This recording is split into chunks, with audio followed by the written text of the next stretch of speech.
Good morning, everyone. I'm going to explain about the Streptococcus.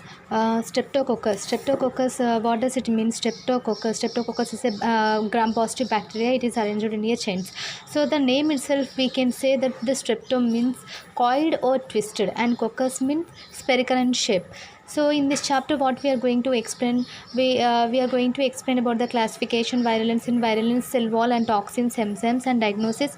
In diagnosis, morphology, culture, and pathogenesis and treatment, we are going to explain. So now come to classification. So Streptococcus is classified on the basis of these hemolytic properties into aerobic and anaerobic. In anaerobic, there are two different types. One is obligate, and another one more facilitative. Aerobic and facilitative anaerobes are classified again into alpha, beta, and gamma.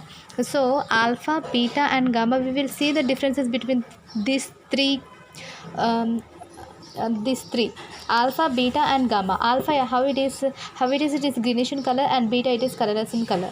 So alpha, it is unlysed erythrocytes. It has the unlysed erythrocytes, whereas in beta, it has the lysed erythrocytes.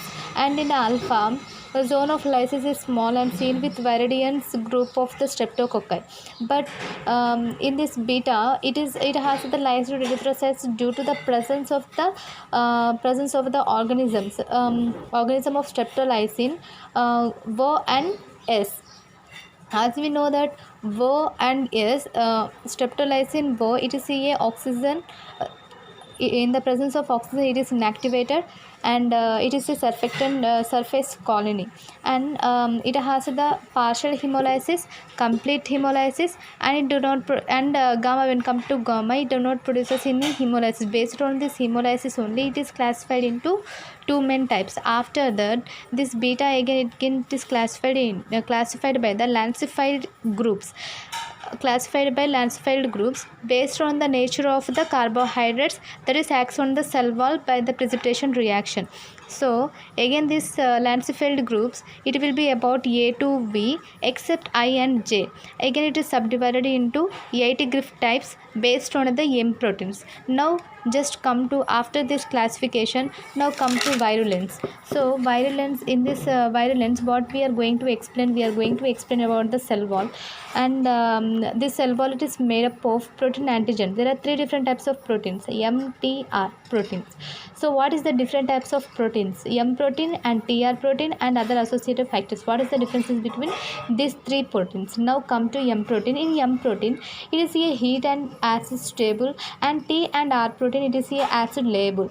And it is M protein, it is suspendable to trypsin, but T and R protein, it is trypsin resistant protein. And M protein, it is the most important protein, and it acts as an virulent factor by inhibiting the phagocytosis.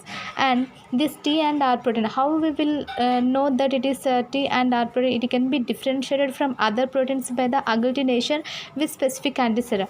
And in this one, M protein, antibodies along with M protein, it will be acts as protective. And in this one, M protein along with surface antigens, it acts as the pathogenesis of rheumatic fever. And in T and R protein, some types will be present. In that one, surface proteins have been identified in such kinds of types. What are the types? 2, 3, and 28 and 48, and some strains of groups called B, C, G. As we know, there are how many groups? Streptococci. We have the how many groups? A, B, C, D, and G. All these types of groups are present. In this all types of groups, all these strains, A, B, C, D, all these strains. So this T and R proteins, it is present in B, C, and G types of strains. Now come to other associative proteins. In M protein, there are 80 different types of proteins have been identified. And now come to other associative. Why associative factor? What do you mean by associative factor? It is a non-specific protein. So non-specific protein, then this associative factor, when combined with the M protein, in the combination of this M protein, it is called as M associative factor. This M protein, what it will do, it will produces the lipoproteinase, and this lipoproteinase acts as a serum opacity factor, so it is called as SOF. It is called as SOF. This strains produces opacity. What do you mean by opacity? We know that we can see only one side and another side we can't see. So it is called as opacity when it is applied to agar gel containing horsewine serum. This is one of the agar gel. This is one of the slide. This is called as agar gel, and this when we are applied on this agar gel, when we will put this strain, so it will be seen like opaque in nature. Okay. So next, now come to toxins. Toxins,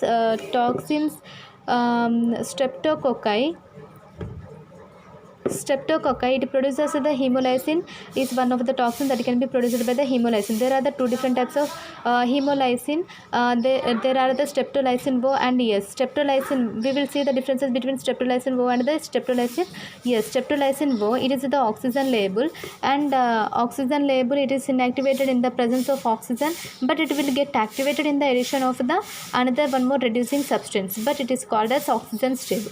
So it will be always be active during the presence of the oxygen. So it is antigenic in nature and it is not antigenic in nature. Anti-streptolysin O, it appears in the sera following streptolysin infection, but in this one, convalescent sera do not neutralize streptolysin S activities, and it is demonstrated only in the dead colonies, not in the surface culture. It is seen only around the colonies of Streptococcus on the surface of the blood agar platelet. This is the difference between the streptolysin O and streptolysin S.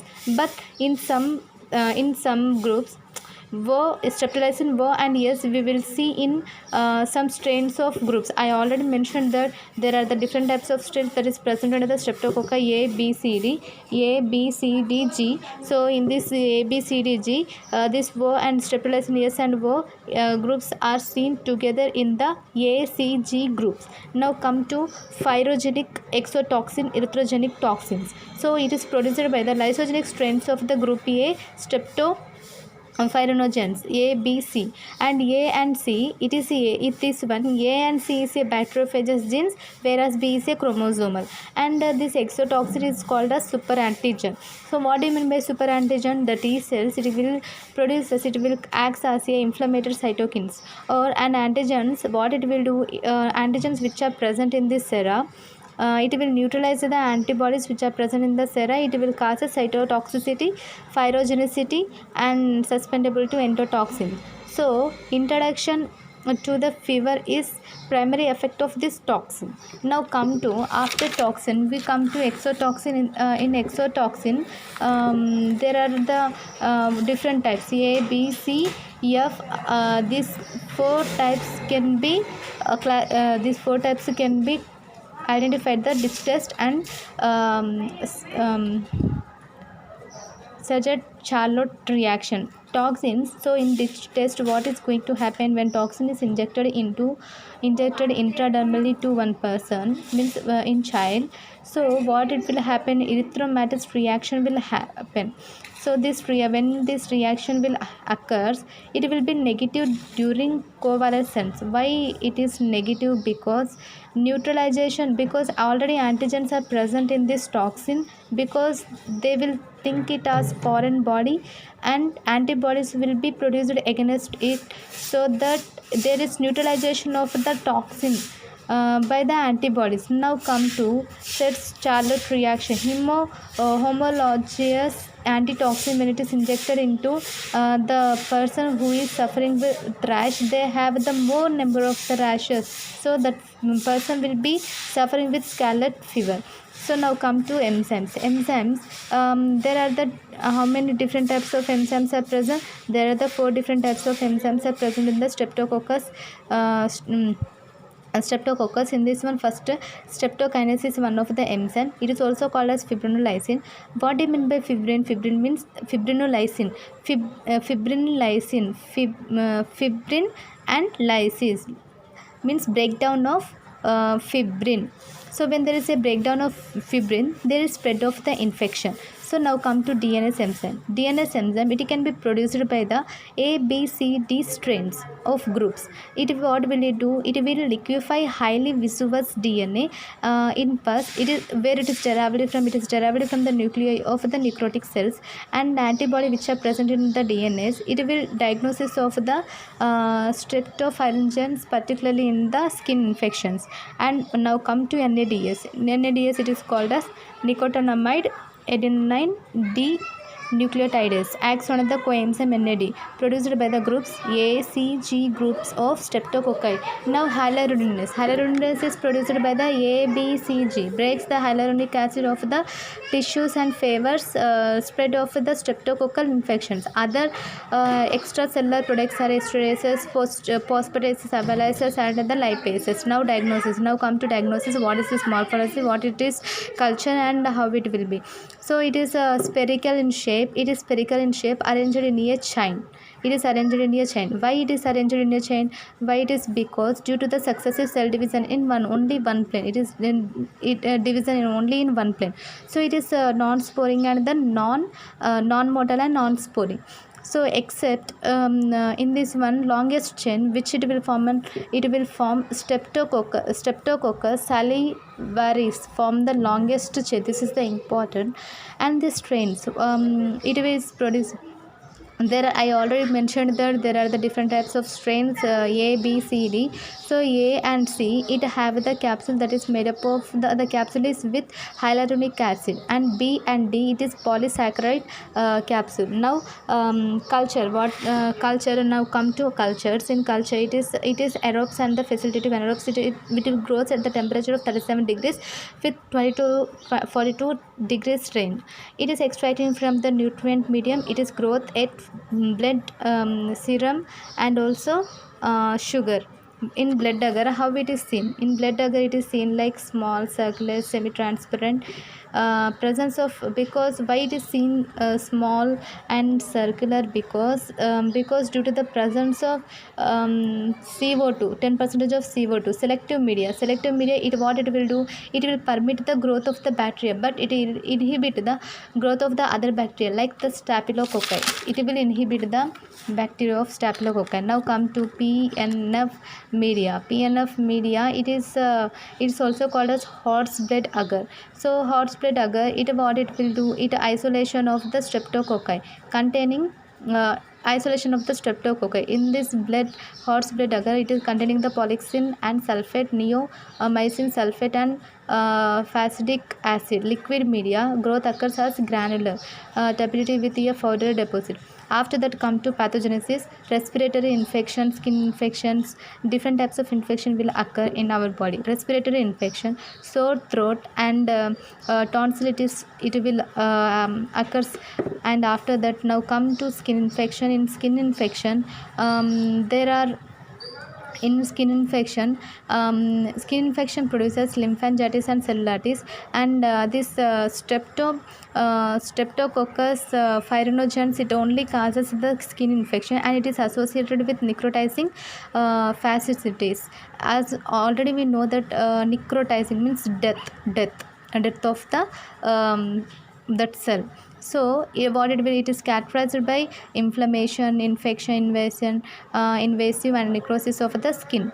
So the strains, so this necrotizing fasciitis, it is also called as life-threatening infection, and this strains is called as flesh-eating bacteria. Now come to skin infection. There are the two different types of skin infection. It is called as erysipelas and impetigo. It is called as acute spreading infection, and it is called as the acute glomerulonephritis. And the skin shows the massive browny edema with erythema, and it is seen in the elder person. Elder persons are more affected. It is seen in the younger children. So now come to the streptococci toxic shock syndrome. Toxic shock syndrome, it is one of the condition where entire body get collapse and it leads to death. And this already we know that group A produces exotoxin. It is also called as superantigen. Superantigen means T lymphocytes. It causes inflammation, so it leads to the overstimulation of the immune response. Non-supportive infection, it is followed by 1 to 4 weeks. Now we will see the differences between the rheumatic fever and the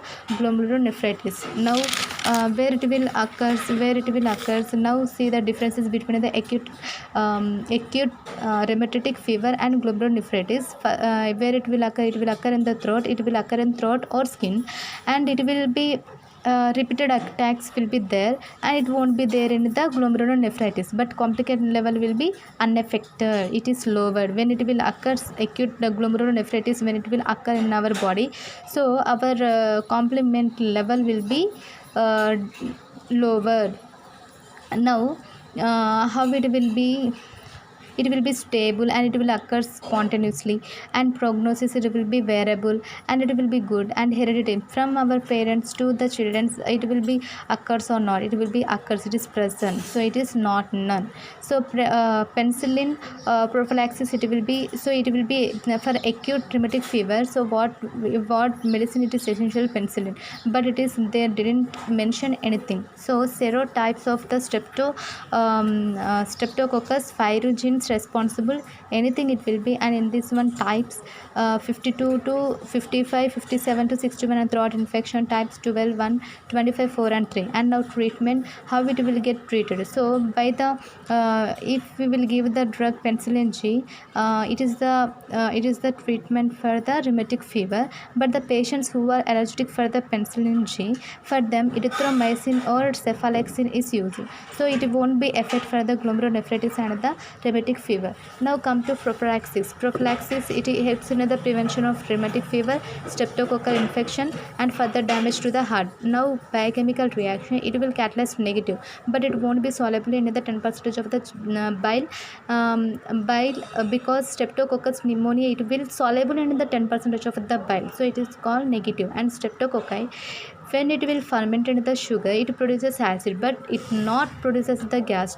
So PYR test and failure to the ferment ribose, it will be helpful for the identification of streptococcus pyogenes from the other streptococci. If you like this video, please subscribe to this channel.